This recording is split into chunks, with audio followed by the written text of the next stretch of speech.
In this Lords of the Fallen video, we're going to be taking a look at the top 5 rings and pendants in the game. This is a combination of these items. I'm not going to be doing them separately.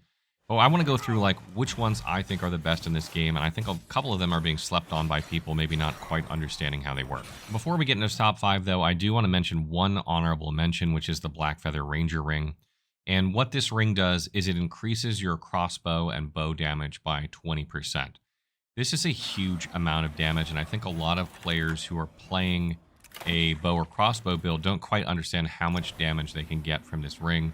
And a lot of players in this game probably would opt to use a bow or crossbow over maybe a throwable consumable if they knew how much damage they're getting out of this. And you can get this fairly early in the game, probably about the first third of the game, by buying it from the blacksmith after progressing the game far enough. And this is really, really strong. It's an honorable mention because not everyone plays a bow or crossbow in this game, so it's not applicable to like the majority of builds out there. But if you are playing a bow or crossbow build, you should definitely have this on your character. And if you do have this ring, you might want to consider slotting a bow or crossbow just to make use of it. So coming in at number 5 on my list is the Lucent sword ring, and this would probably be higher on my list if it wasn't for the fact that it's found quite a ways into the game, because getting to the Manse of the Howled Brothers is a good distance into the game. It's like over halfway or so, in my opinion.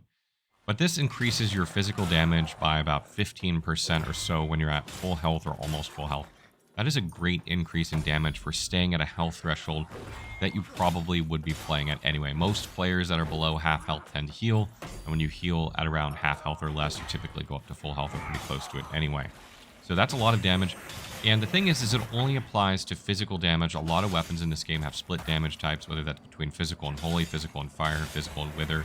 So you're probably not going to get as much out of it on most builds as you could, or this would be even higher on the list.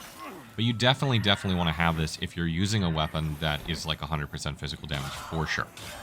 The next item on my list is the Manastone Ring, and what this ring does is it allows you to generate mana over time.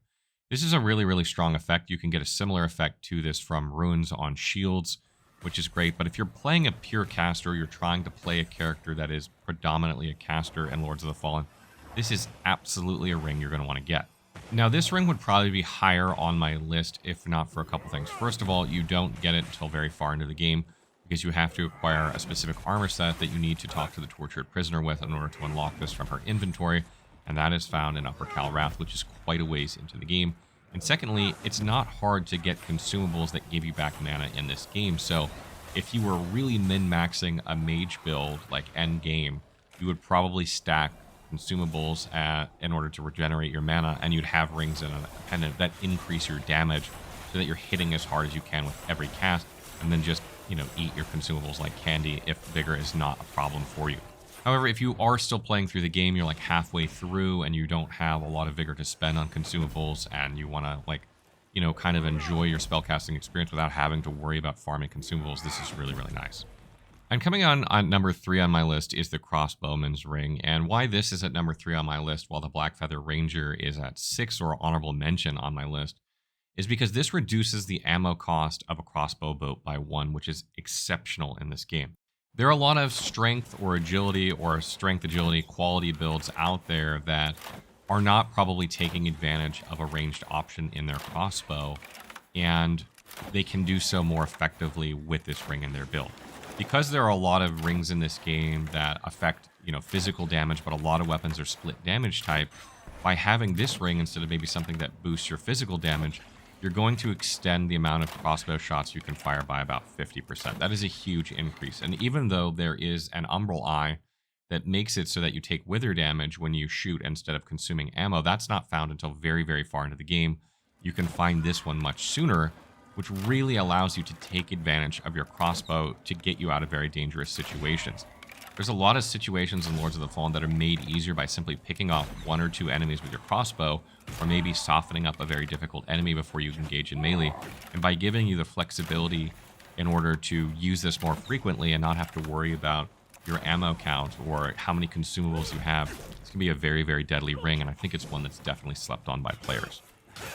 Up next, we have the Pendant of Burden. This can be found fairly early in the game, which is one of the reasons it's high on the list. But essentially what this pendant does is it increases your damage by about 10% for each status effect you have on an enemy. And if you're playing any sort of status effect buildup, or you have like 1 or 2 status effects on your weapon, this can get you up to 20% depending on what those are. Arguably, poison and frostbite are probably the 2 best to have if you're trying to go for Pendant of Burden, simply because they last the longest, which will give you the longest damage boost. But this is really, really strong. You're going to be able to get, like, you know, just by attacking normally with weapons with status effect, you're going to have an increase in damage periodically.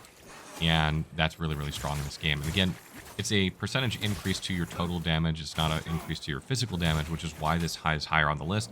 And the fact that you can find it pretty early on in the game as well means that you can get good use out of it for a huge portion of the game. And then lastly, we come to Princess's Sting, which is another pendant that increases your damage up to 25% based on your equip load or your encumbrance. So the lower encumbrance you have of your total encumbrance, the more damage that you're going to do, up to 25%. So increasing your equip load or increasing your equipment weight, you know, total maximum by increasing endurance is going to make it so that you deal more damage with this, which is fantastic. And, you know, using something like the Bones Ring or Ring of Bones that increases your equip load can also help increase your damage with Princess's Sting. And why I think this is being slept on is that the name of the game in any of these Souls-like types of games is to try not to get hit. And because you can block and you can parry and take wither damage that you can regain by attacking, it's a little less, you know, threatening in this game than some games to play with like a light armor setup, because you can still block and then get your health back, etc. And it's not so dangerous. And being able to increase your damage with anything, like whether it's a bow or crossbow or spells or your attacks, is huge. And also by keeping your equip load light, you have better dodges and stuff like that. So it's not so hard to play with this, but I think a lot of people at the beginning of the game have like medium armor sets. They're in that medium encumbrance range. They don't know what they want to use. So when they pick this up, which is like very, very early on in the game in Skyrest Bridge, they're thinking, oh, well, this is not something I will use right now. Maybe I'll use it later on. But simply by reducing their armor, like what they're equipped with their armor, they can make serious advantage of this, like really early on in the game. And another thing that works really, really well with this is the fact that later on in the game, you will get a rune called Crafter's Essence by making a certain decision that will lower the weapon's weight and stat requirements of a weapon to 0. So you could theoretically use like the heaviest weapon in the game, put that rune into it, and then your equip weight is still really, really low, and now it's hitting for almost 25% more damage, which is huge. So it goes really well with that necklace, and I think that necklace is probably the strongest, you know, one-off accessory in the game if you use it properly. So that wraps up our video on strongest rings and pendants in Lords of the Fallen. I will probably do maybe one of these for runes and spells as well coming up, but we're also going to start mixing in some more Baldur's Gate content with our content. It's been a while since we've done some. I know there's still companion builds and builds to be made out there, so we're going to be kind of slowly working our way back into Baldur's Gate as well, and I think we're also going to do some Elden Ring content coming up, so stay tuned for that.